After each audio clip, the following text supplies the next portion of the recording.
Having been a regular reader of your paper for over 20 years, I am writing to give you some of my thoughts about freedom and its relation to anarchism. I don't intend to range through all the issues that have appeared during this time, but simply to have a look at freedom as it was at about the time I began to read it, and then to have a look at it as it is now. For this, I shall compare two issues, one for the 9th of March 1946 and the other for the 8th of July 1967. The main theme of the 1946 issue was the imperative need for the workers and peasants, the masses, to bring about a social revolution. In an article called India, the Menace of Famine, we were told that, quote, the setting up of workers and peasants' committees to administer the land and industry for the benefit of all and the relief of starvation, these are the constructive necessities of the time. Another article on the situation in France announced that the quote, French workers begin to understand and that the chances of revolutionary minorities have become preponderant. And the Egyptian masses have to, quote, understand their true role and take a really revolutionary path, overstepping the infantile fallacies of nationalism. While the author of an article on conscription said that, quote, the one fear apparent in the government, as it is the fear of all tyrants, is the fear of the people themselves. They dread that the masses will rise against the existing order and establish a society of peace and equality wherein liberty becomes a cornerstone and not a crime. And George Woodcock indicted the supposedly petty bourgeois outlook of the Levellers, quote, which made them concerned to create a society of small proprietors and to deny with pathetic vigour the anarchist communist doctrines preached by Winstanley and the Diggers. Winstanley's social vision combined with the revolutionary vigour of the Levellers and expressed in widespread direct action in the taking over of land might have brought real freedom to England and changed the history of the world. End quote. Have you ever given any thought as to what happened to all these pious hopes? Did the Indian masses do as you suggested? Were they even interested enough to listen? How much nearer are the Egyptian masses to the real revolutionary path? Do you think that their recent hosannas to Nasser showed that they have overstepped nationalism? And the French workers, the once white hope of Bakunin and Kropotkin, have they understood?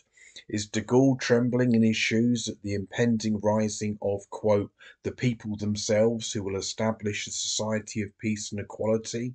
End quote. Were these hopes any different from Woodcock's retrospective speculations as to what would have been if the Levellers had done as he said they should have done 300 years earlier? I have not noticed any serious analysis by you as to why these hopes remained pious.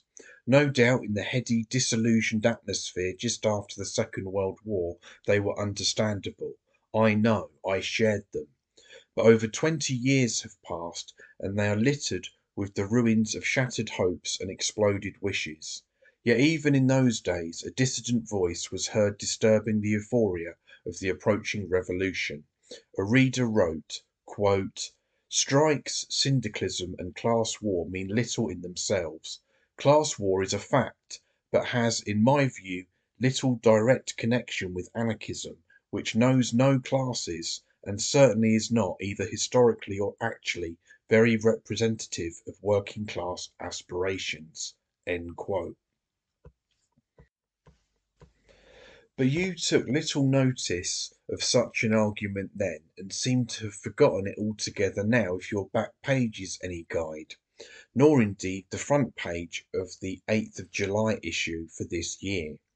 Here there is an article on Aden which reads like a rehash of the 1946 articles. Once again the solution is, quote, a revolution not only in the Aden territories but throughout the Arab states to ensure that the wealth from oil monopolies, at present held by a small minority, is used for the benefit of the whole population. End quote. I would be interested to hear what response you get from the Adeni masses. Not to be outdone, the back page features a report from Japan in which it is stated that the quote majority of the people of Japan want the war in Vietnam to end. The writer does not say how he reached this conclusion, and I doubt very much if he could. So, the theme of the people in revolt continues to be plugged. What have you got to show for it after 20 years? Indeed, I could say after 80 years, since you and your predecessors have sung the same song since 1886, when the first issue of Freedom appeared. What is your answer to this? Where are the forces for your revolution, and how are you going to organise them? After all, if the Adeni masses need a revolution, you might at least spell out to them what it means. Of course, one line of retreat from your totalistic approach to revolution is to stand with the editor of your brother publication, Anarchy, when he agrees with Malatesta that libertarian socialism is, quote, only one of the forces acting in society, and history will advance, as always, in the direction of the resultant of all the forces, end quote. But if you were to do this, if you junked the proletarian myth, as the logical carrying out of this view would entail, then bang goes your creed of social salvation, whether in the form of being washed in the blood of the social revolution, or the progressive revelation of gradual enlightenment. Malatesta, however, was no pioneer of permanent protest, as this quotation might suggest, since he believed that one day the particular social force he favoured would triumph over all the others. But he almost hit the bullseye that time. People like you have been denounced as enemies of society.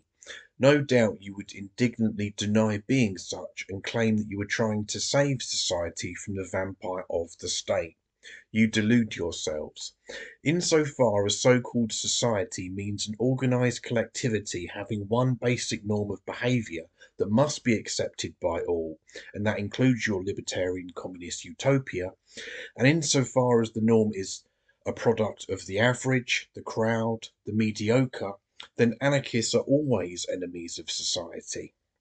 There is no reason to suppose that the interests of the free individual and the interests of the social machine will ever harmonise, nor is it desirable that they should. Permanent conflict between the two is the only perspective that makes any sense to me.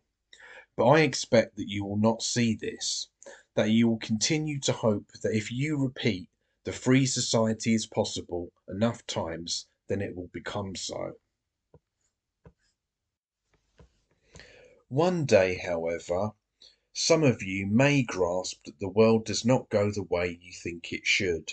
You will then either give up and go along with the present social lie, or shrug off the accumulated pipe dreams of both it and the hope of social salvation, and make yourselves, your living egos, the bedrocks of your lives.